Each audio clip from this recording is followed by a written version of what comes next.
मी जाहीरपणे या ठिकाणी मांडतो, जी आरक्षणाला विरोध करणारी व्यक्ती होती तो काँग्रेसचा कार्यकर्ता होता।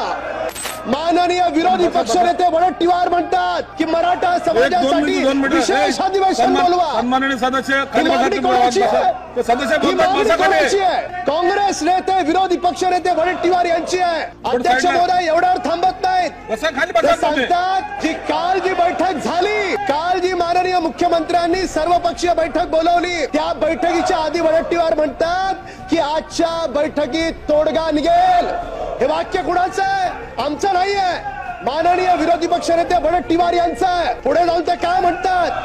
अध्यक्ष महोदय, म्हणजे जे काँग्रेसचे नेते या ठिकाणी मराठा समाजाच्या आरक्षणासाठी विशेष अधिवेशन बोलवा म्हणून मागणी करतात, तेच बैठकीला येत नाहीत। माननीय सदस्य आशिष शेलार पासून सगळ्यांनी विचारलं की तुम्ही का बैठकीत आला नाहीत? यांची सगळ्यांची तोंड पांढरी पडली, त्यांच्याकडे उत्तर नाही। टीव्ही पुढे माध्यमांपुढे वेगळं बोलतात आणि या ठिकाणी वागताना वेगळं वागतात। माननीय अध्यक्ष महोदय, माझी तुम्हाला विनंती आहे, अजूनही या काँग्रेस पक्षानं, या उभाटानं, या शरद पवार राष्ट्रवादी गटानं स्पष्ट करावं की मराठा समाजाला ओबीसी मधून आरक्षण देण्याबाबत त्यांचं मत काय आहे। आणि माननीय जयंत पाटील साहेब, आपण या ठिकाणी विरोधानं भाषण करता, आपण काळजीपूर्वक ऐकताय। जर आपण आता या 3 प्रश्नांची उत्तरं दिली नाहीत तर महाराष्ट्र समजेल की विरोधी पक्षाची भूमिका ही दुटप्पी आहे, 2 समाजामध्ये भांडण लावणारी भूमिका आहे।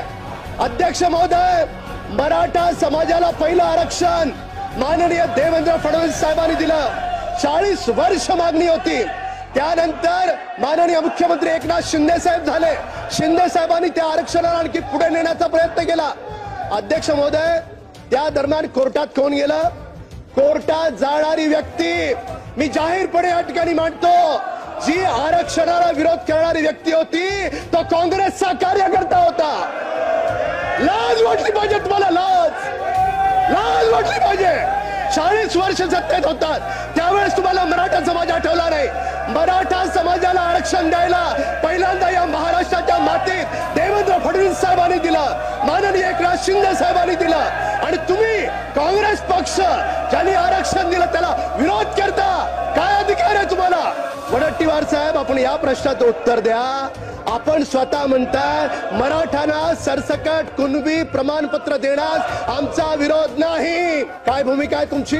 काय भूमिका आहे तुमची? म्हणजे टीव्ही पुढे एक बोलाल, सभागृहात एक बोलाल, मराठ्यांसाठी अधिवेशन बोलवा म्हणून मागणी कराल आणि मिटिंगच्या वेळेस गायब व्हाल।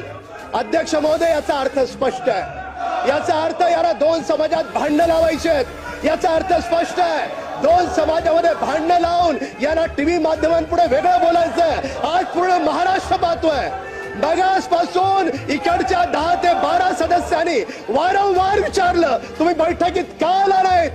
आरक्षणाला विरोध करणारा कोर्टात तुमचा कोण कार्यकर्ता होता? त्याच्या पाठीमागे तुमचे कोण नेते होते?